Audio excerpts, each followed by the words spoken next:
नमस्कार, वंदे मातरम। मैं हूं श्यामगिरी। आप देख रहे हैं हमारा चैनल मुद्दा भारत का।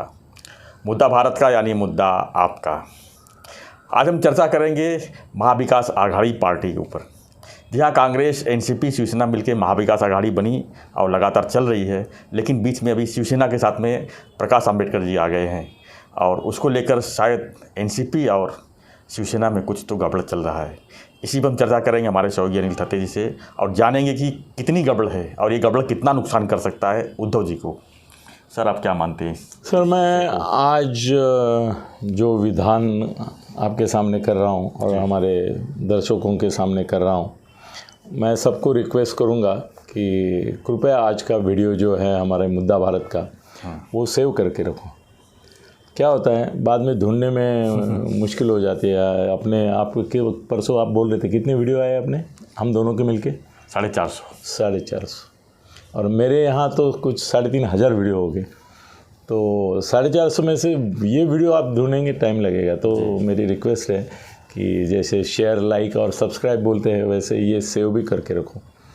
सर, आने वाले चुनाव जी स्थानिक स्वराज्य संस्था के यानी नगर पालिका, महानगर पालिका के राष्ट्रवादी, शिवसेना, कांग्रेस और अंबेडकर गुट जी मिलके नहीं 2 बार नहीं, 3 बार नहीं, 4 बार नहीं, 5 बार नहीं लड़ेंगे। क्या बात है, बस सब अलग लड़ेंगे? नहीं, हाँ, कांग्रेस और राष्ट्रवादी कांग्रेस एक साथ लड़ेगी।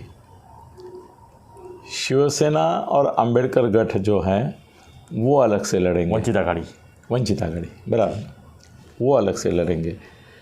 अभी ऐसा है कि सिर्फ अंबेडकर की वजह से ऐसा नहीं है जी। कैसे कि शरद पवार साहब ने ज़िंदगी भर कुछ लोगों का बुरा चाहा, द्वेष किया, उनका नाम लेते ही वो आग बबूला होना उस तरह से हो जाते हैं। उसमें से अंबेडकर जी भी हैं, उसमें एक प्रकाश अंबेडकर है। मतलब अगर उनको मूड ख़राब करना है जी, आप मीडिया वाले बात करें, अच्छी बात चल रही है, पवार साहब फुल मूड में है, आप खाली इतना पूछ लीजिए तो प्रकाश आंबेडकर मध्यंतरी असं म्हणाले, मूड गया उनका, बोलेंगे झालं मुलाखत चला संपले, बस झालं, तुमचे प्रश्न संपले सगळे, तुम्ही प्रकाश आंबेडकरपर्यंत आलात म्हणजे संपले। सर, प्रकाश आंबेडकर का थोड़ा उल्टा है। इनको उनका नाम लेने से नफ़रत है इतनी कि एलर्जी है, नफ़रत नहीं, एलर्जी। वो तुरंत रैश आ जाती है उनको कि यार बंद कर, चल। प्रकाश आंबेडकर का उल्टा है, उसको उत्तेजना आती है पवार साहब का नाम लेने से, जोश आ जाता है, जल्लोश हो जाता है। वो बोलता है यही तो मैं चाहता था कि मेरे को मौका मिले कि पवार साहब के ऊपर मैं टीका टिप्पणी करूं, मेरे अंदर जो सब विष कूट के भरा हुआ है उसका वमन कर दूं। और पूछो सवाल पवार साहब के बारे में, पूछो, फिर मैं बोलूँगा वो अविश्वसनीय है, उन्होंने धोखा दिया है, उनका इतिहास धोखे का है, ये है वो है, उन्होंने ये नहीं किया वो नहीं किया, मराठा समाज के लिए जो भी किया वो किया वगैरह, उनको जो, और एक जातीय कलह जी, संघर्ष मराठा और नॉन मराठा के बीच में उनकी हमेशा कोशिश रहती है भड़काने की, उसके लिए उनको मौका मिलने के कारण बहुत खुश हो जाएंगे।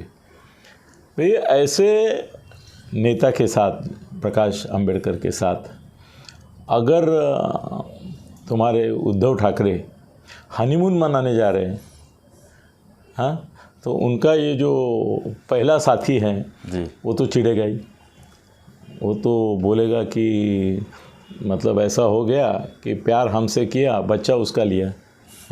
हाँ, इस तरह से हो जाएगा नहीं? बिल्कुल। तो सर, वो पहली खटास जिसको बोलती है वो है प्रकाश आंबेडकर का इनके साथ जुड़ना। अब उद्धव भले कुछ भी बोले कि भाई हम हमारे कोटे से देंगे, हमारे इससे देंगे, भाई तुमको कोटा मिला कहाँ से? आघाड़ी से मिला ना? बिल्कुल।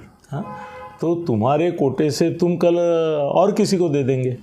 सर, ये तुम्हारा ओवैसी का जो पार्टी है उसने तो खुला बोल दिया कि हम शिवसेना और महाआघाड़ी के साथ आने के लिए तैयार है। हाँ, बोला था ओपनली परसों उसने स्टेटमेंट दिया कि हम आने को तैयार है।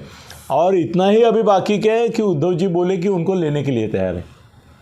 इतना ही रह गया। इतना ही रह गया। मतलब वो बोलेंगे कि हिंदुत्व की नई व्याख्या, जैसे सेकुलर पार्टीज़ के साथ जाने के कारण कांग्रेस और इसके साथ जाने के बोला कि सेकुलर का मतलब मुसलमानों से दुश्मनी करना नहीं है, उनसे दोस्ती करके अपने साथ रखना है, ऐसा यही बोले। तो ओवैसी के बारे में वो बोलेंगे कि ओवैसी और प्रकाश अंबेडकर से लेके दलित मुस्लिम जो एकता है उसमें हम हमारे ये शामिल करके एक क्रांति लाएंगे, ये भी बोल सकते हैं। उद्धव इज़ केपेबल ऑफ कुछ भी बोल सकते हैं, एवरीथिंग। तो वो भी बोल सकते हैं। अभी उन्होंने बोला, इन्होंने बोला नहीं है, मगर बोल भी सकते हैं। दूसरी बात सर ये ऐसी है कि वो कभी कभी लगता है मैं बोलूँ कि नहीं बोलूँ, आपकी मार खाने की तैयारी है ना, तो हरकत नहीं फिर, क्योंकि सर मेरे को आपके जानकारी के लिए बोलता हूँ कि कल ही मुझे फ़ोन आया था पुलिस से, और उन्होंने बोला कि आपको वाइस सिक्योरिटी देने के लिए ऊपर से आदेश आया है। अभी ऊपर से मतलब कहाँ से मत पूछो, मगर मेरे को वाइस सिक्योरिटी के लिए आदेश आया है, क्योंकि तुम जिस तरह से रोज़ बोल रहे हो उसमें आप कर कोई हमला हो सकता है या कुछ मोर्चा आ सकता है। पहले तो आ चुका है एक बार, मगर वो मोर्चे का ये रहा कि जिसके लोगों ने मोर्चा निकाला उसने पुलिस कमिश्नर को भेजा मेरे पास कि भाई उनको तकलीफ नहीं हो। देखो सर, अभी कल ही मेरे को वाइस सिक्योरिटी का ऑफ़र आया, मगर मेरी बात देखो अभी सर, मैंने उनको बोला कि मेरे को वाइस सिक्योरिटी नहीं चाहिए, मेरे को सिक्योरिटी नहीं चाहिए। मुझे तो मज़ा तब आएगा मुझे मार पड़ेगी। भाई सच्चाई बोलने के लिए किसी को मार पड़े, हुतात्मा हो जाए, इससे बड़ी बात क्या हो जाएगी। और अगर मैं सच्ची बात बताते बताते हुतात्मा हो गया तो आपके जैसे कई दोस्त हैं वो मेरी फैमिली का ये देखेंगे, मेरे को चिंता नहीं है उसकी। तो सर आज भी मैंने एक वीडियो बनाया है, उसमें मेरा पहला सेंटेंस ही है, आ बैल मुझे मार, जिसको बोलते हैं वो मैं करने जा रहा हूँ। उसमें बोला है मैंने की शिवसेनेचे गुंड आणि झुंड गेले कुठे, अजून अंगावर कसे येत नाहीत। तो कुछ तो बोलेंगे ये अंगावर येत है, चल ये तो आप तो उपचार रहे सबको। हाँ, तो वो बोलेंगे हाँ आ रहे। मगर सर उनकी जानकारी के लिए मैं ये भी बताऊं कि कल शाम को मेरे पास पुलिस का कोई बड़ा ऑफिसर आके बोल गया कि आपको वाइस सिक्योरिटी देने का आदेश ऊपर से आया है, तो वो उसके लिए आपका पूरा रहने का ये वो आने जाने का शेड्यूल वगैरह सब हमको चाहिए। तो मैंने बोला नहीं, मैं सिक्योरिटी लेने से, और आज बोल रहा हूँ और कल मेरे पास सिक्योरिटी दिखेगी ऐसा नहीं। मेरा एक बच्चा मेरे साथ रहता है, उतना काफ़ी है, मेरे को बाकी सिक्योरिटी नहीं चाहिए, मैं नहीं लूँगा। मेरे पास आपको कभी भी कमांडो या पुलिस की सिक्योरिटी नहीं दिखेगी। भाई चाले मेरी जान भी जाए तो सर उद्धव ठाकरे सीकेपी है। सीकेपी है ना, सीकेपी है, मतलब ब्राह्मण सारस्वत सीकेपी एक कैटेगरी है जो एक साथ मानी जाती है। और सर एकनाथ शिंदे जो है वो मराठा है, और पवार साहब जानता राजा है, मगर उनका जानता राजा जो है वो मराठा समाज का भी राजा है, बादशाह है। एक मराठा लाख मराठा, वो जो लाख मराठा है ना, वो लाख मराठा जिसके ऊपर कुर्बान है थोड़े मतभेद, मगर जिसके ऊपर कुर्बान है, जिसके लिए उसकी जान है, वो है शरद पवार। आज भी कल भी शरद पवार। सर मैंने मराठी में उसका जिक्र किया है दोस्तों, मगर अभी फिर से बोलना पड़ेगा क्योंकि मैं जो विषय लिया हूँ उसके अनुसार। आप एक काम करो, आप दोनों वीडियो देखो और ये कंफर्म करो कि मैं दोनों जगह एक ही बात बोलता हूँ। कुछ लोग सर वहाँ अलग बोलते हैं, इधर अलग।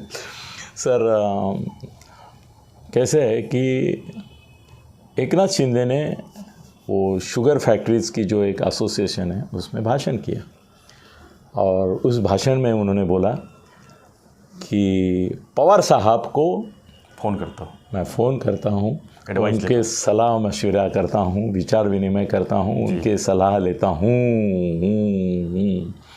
सर सब पूरा ऑडियंस जो था वो हैरान होकर देखता रह जाएगा की इसके पहिले सर मोदी साहब ने बोला था की मी यांचे बोट धरून मी राजकारणात आलो। और वो मेरे गुरु है। सर एकनाथ जी शिंदे ने तो एक स्पीच में उनको उनका महागुरु बना दिया। अब तक कैसा लग रहा था कि फडणवीस साहब वो इसके ऊपर बैठे थे और उनको लग रहा था कि ये मेरा शिष्य है, ये मैं इसका महागुरु हूँ, ऐसा लग रहा था उनको। तो उनको भी ये धक्का है सर बिल्कुल धक्का है कि शरद पवार को उन्होंने घोषित कर दिया कि ये मेरे गुरु हैं, उनसे मैं सलाह लेता हूँ। मतलब फडणवीस से सलाह लेते हैं, ये भी बात है, फडणवीस से भी सलाह लेते हैं, मगर सर पवार साहब से सलाह लेना छोटी बात है। बिल्कुल। और उसका जाहिर ये करना, लोगों के सामने वाच्यता करना कि मैं उनसे सलाह मशवरा करता हूँ। इतना ही नहीं, वो बोले सहकार और आर्थिक और उद्योग क्षेत्र में पवार जैसा कोई नहीं, पवार साहब जैसा।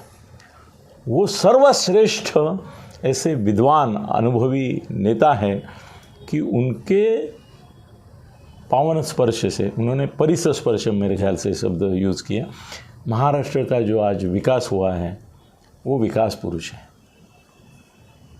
सर लोग हक्का बक्का रह गए, अरे क्या बात हो रही है, एकनाथ शिंदे। उद्धव जी को भी बोलना पड़ा नहीं, अभी भाषण किए उन्होंने, बोलना पड़ा उनको। नहीं, एकनाथ शिंदे बोल रहा है ना। हाँ, लेकिन उद्धव जी को भी बोलना पड़ा कि ये ऐसा ऐसा चल रहा है सब। सर ऐसा हो गया कि इसके पीछे का राज सर ये है कि एकनाथ शिंदे के खिलाफ की साजिश, उसके बारे में कभी और वीडियो में बोलेंगे हम, अगर सफल हो गई जी और एकनाथ शिंदे को हटाया गया तो मुख्यमंत्री कौन होगा? फडणवीस। फिलहाल तो भी वही। तो एक बम्मन मुख्यमंत्री होगा, इससे पवार साहब जैसे जानता नेता, मराठा 1 लाख मराठा का हृदय सम्राट, सर मराठा हृदय सम्राट अगर है तो वो तो चाहेगा कि भाई वो बम्मन बैठने से अच्छा है हमारा मराठा बैठा है, उसको ही मदद करो। सर अगर नौबत आ गई जी, सर पवार साहब कुछ भी कर सकते हैं, इसके ऊपर भरोसा रखो। जिस दिन शिवसेना ने भारतीय जनता पार्टी को 2014 में सपोर्ट करने से इनकार दिया और leader of the opposition Eknath Shinde हो गए, उस दिन जब वोट ऑफ कॉन्फिडेंस आ गया तो शरद पवार साहब ने उनका समर्थन बीजेपी को देके उनकी सरकार बचा के शिवसेना को ऐसा सबक सिखाया कि बाद में म्याओ बन के उनको जो भी डिपार्टमेंट देंगे वो लेना पड़ेगा और युति करनी पड़ी 2 महीने बाद ही। फिर जो शरद पवार बीजेपी को सपोर्ट देकर शिवसेना की बैंड बजा सकते हैं और उनको शेर का बिल्ली बना सकते हैं, तो वो ऐसा समय अगर आएगा तो शिंदे साहब को बोलेंगे कि क्यों चिंता करते हैं बेटा, मैं हूँ ना हम ऐसी सरकार बनाएंगे जिसमें बीजेपी नहीं होगी, महाआघाड़ी होगी, और ज़रूरत पड़े तो मैं उद्धव को भी बोल दूंगा कि तुमको भी बाहर से सपोर्ट दूँ, अंदर से देना है तो अंदर से दो, बाहर से दो, और तुम्हारी सरकार, तुम्हारी एकनाथ शिंदे की सरकार नहीं गिरेगी, ये जिम्मा मेरा। ऐसा भी हो सकता है। सर महाआघाड़ी की सरकार थी ना, कल तक महाआघाड़ी की थी ना सर, उनके भी 165 थे ना, तो वो 165 अगर जुटाने हैं शरद पवार को एकनाथ शिंदे के लिए तो जुटाएंगे, मगर सबक सिखाएंगे बीजेपी को भी और उद्धव को भी। सो उद्धव से वो नाराज़ हैं, उनको 2 चीज़ें लगती हैं जी। क्यों नाराज़ हैं? वो बोलते हैं कि उद्धव को पता नहीं चला कि अपने 50 में से 40 कब गए, और जाते हुए देखता रहा एक मूक नायक बन के, जो आज बाजू में कल वहाँ देखते थे। हाँ, अरे हाँ, एक दिन पहले उनके साथ थे वो, और वो ऐसा देखता रहा, अच्छा हा गेला का, बरं हा गेला का, बरं हा घेतोय का, दादा काय फरक पडतो आपल्याला, तर काय फरक पडतो आपल्याला, मध्ये सगळेच गेले, फरक पडला का नाही, आणि अजूनही त्याला फरक पडला असं वाटत नाही पडला, असं तो बोलतो। तो पवार साहब को ये पसंद नहीं है। पवार साहब ने उस समय जब उनको झनक लगी कि ऐसा कुछ होने जा रहा है तो उन्होंने उद्धव जी को फ़ोन किया था जी कि भाई गड़बड़ हो रही है। उन्होंने भी कहा था कि शिंदे को मुख्यमंत्री बनाने का ऑफर दे दो सीधा। हाँ, क्या बात है सर, आपको भी जानकारी बहुत रहती है। उन्होंने तो बोला था ये बगावत से अच्छा है तुम शिंदे को ही मुख्यमंत्री बनाओ, 2.5 साल वैसे भी उम्र है, हमारी तो सहमति है जी। सर एकनाथ शिंदे को मुख्यमंत्री बनाने का नहीं, ये इनके दिमाग में ठाकरे के इतना था कि जब बीजेपी और शिंदे की बातचीत चल रही थी तो इन्होंने, उद्धव ने फडणवीस को फ़ोन किया जी और बोला कि अगर आप एकनाथ शिंदे को बाजू में रख के सरकार बनाना चाहते हैं तो शिवसेना आपके साथ आने के लिए तैयार है। मैं बोल रहा हूं सर, और ये रहस्य भेद कुछ जगह आया भी है कि इन्होंने फडणवीस का फ़ोन दिया कि फ़ोन किया कि हमारा दुश्मनी एकनाथ से, उसने पार्टी तोड़ी है, आपसे नहीं है, आपसे नहीं है, हम आपको सपोर्ट देते, चलो यहाँ तक सर ये गैर जिम्मेदाराना बात है। यस, अब पवार साहब तो उसका उल्टा बोला। पवार साहब जो है वो बोलेंगे कि भाई तेरे को सबक सिखाने का समय आ गया है। तो इतना अगर फडणवीस को फ़ोन करके बोलता है कि भाई हम सपोर्ट देंगे, खाली इसको निकालो, ये क्या बात हो गई सर। और एक बात हो रही है कि जैसे लोग गए, उन्होंने परवाह नहीं की। दूसरी एक बात ऐसी हो रही है कि राष्ट्रवादी कांग्रेस एम्बिशियस पार्टी है, उनको पार्टी का फंड लगता है, नेताओं को भी फंड लगता है और ये लगता है। अब शिंदे साहब और ये लोग जो उनके साथ निकले, ये 40 और वो 13, सर वो जो कहानियाँ बता रहे ऑफ द रिकॉर्ड, वो पवार साहब तक पहुंच रही है। पहले इतने ज़ोर से पहुंच नहीं रही थे। अभी तो किसने बताया वो मैं बोलना ठीक नहीं है, मगर किसी ने उनको बोल दिया कि हमने शिंदे साहब ने किसी ने बोल दिया कि हमने उद्धव को इतने 1000 करोड़ महाआघाड़ी के ज़माने में दी। 1000 करोड़, इतने सब 25,000 करोड़ से ज़्यादा, 50 और 25 के बीच में आंकड़ा है। क्या बात। तो पवार साहब भी हक्का बक्का रह गए, बोले 50,000 करोड़ खा भी गया और डकार तक नहीं, और हमको उसको सूंघने तक नहीं दिया। हमारे लोग बेचारे अपने अपने खाते में खाते रहे, ये तो सबके खाते में खाता रहा और हमको ऐसा दिखाता रहा जैसे कि ये भूखा पैसा नंगा ही है। ये क्या बदतमीजी है, ये क्या है, खुद ही खाते रहे, किसी को दिया नहीं। और पार्टी का कोई इलेक्शन है ये तो अपने लोगों को आगे किया। फिर उनका और एक आक्षेप ऐसा था कि वो ऐसे लोगों के साथ उसका मिलना जुलना चालू हुआ था कि जो पहले पवार साहब के उद्योगपति थे, उनको बुलाना चालू किया।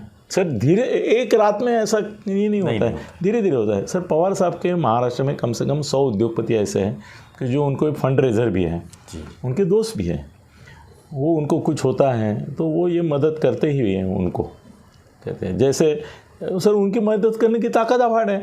वो हमारे संजय को अरेस्ट होने वाली थी पहली बार, दूसरी बार हुई, उसका कारण अलग है। तो मोदी से जाके मिले ना, वे अपने देशमुख के बारे में नहीं बोले कि देशमुख अंदर है उसको छुड़ाओ, नवाब मलिक अंदर है उसको छुड़ाओ, पवार साहब नहीं बोले संजय को अरेस्ट मत करो। और मोदी साहब ने बोला कि जब तक वो अपने लिमिट में है हम अरेस्ट नहीं करेंगे। वही हुआ, उसने लिमिट क्रॉस कर दिया तो उसे अरेस्ट कर दिया। और पवार साहब को मैसेज भी दिया कि he has cross the limit so we have arrested him. बाद में ऐसा हुआ कि वो लक्ष्मण रेखा के सीता रावण के साथ भाग गई थी, मगर वो रावण के चंगुल से छूट के आ गए और सीमा के अंदर खड़ी हो गई, बोले अभी मेरे को मत भगाओ। तो वो अलग नाटक है। तो पवार साहब नाराज़ थे सर जी। और अभी तो ऐसा है कि एकनाथ शिंदे साहब जो हैं वो अभी क्या है ना कि एकनाथ शिंदे साहब के, मैंने एक अच्छा शब्द यूज़ किया था, मराठी में किया था, कहाँ किया था ये आपके पास मुझे याद नहीं आ रहा है, मगर पहले ऐसा था कि मैंने विधान किया था कि मोदी और शाह का जो हाथ है वो मस्तक पर है एकनाथ शिंदे के, वो अभी भी है जी। वो मस्तक में और एक हस्तक लग गया है पवार साहब का, और फडणवीस के कंधे पे मोदी शाह का हाथ है। सर कंधे पे हाथ रख के शाबाशी दी जाती है, या तो हाँ ठीक है किया जाता है, यहाँ से आशीष दिया जाता है जी। तो अभी पवार साहब का भी एक हाथ एकनाथ शिंदे के सर पे आ गया, क्योंकि वो मराठा है। और अमित शाह जी ने उनको बताया कि ये 2.5 साल और अगले 2.5 साल 5 साल तक आप रहेंगे, कोई इसमें चेंज नहीं होगा, ये हमारा शब्द है।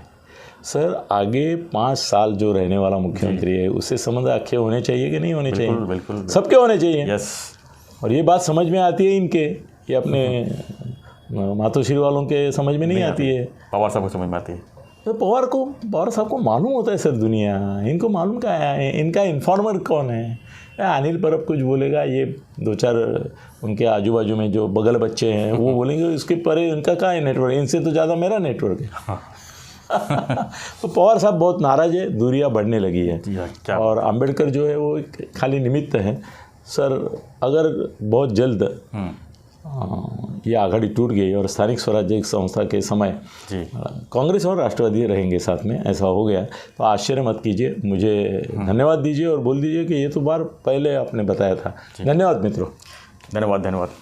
तो हम चर्चा कर रहे थे कि महाविकास आघाड़ी में जो है जरूर कुछ बिगाड़ी हो रही है, यानी प्रकाश आंबेडकर को शिवसेना में गठबंधन किए जाने के बाद जो है पवार साहब की तरफ से काफ़ी नाराज़गी है, और इसका नाराज़गी का असर जो है आगे जरूर पड़ सकता है। आप क्या मानते हैं इस विषय पर अपने कमेंट बॉक्स पर लिखिए और देखते रहिए हमारा चैनल मुद्दा भारत का।